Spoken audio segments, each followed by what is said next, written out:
என் அன்பு சகோதர சகோதரிகளே, இது பொல்லாத உலகம். நாம் வாழுகிற இந்த சரீரம் சாவுக்கு இனமான சரீரம்.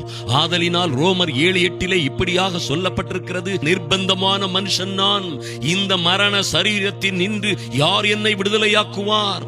மாத்திரமல்ல 11 பாவமானது கற்பனையினாலே சமயம் பெற்று என்னை வஞ்சித்து அதனாலே என்னை கொன்றது என்று சொல்லப்பட்டிருக்கிறது.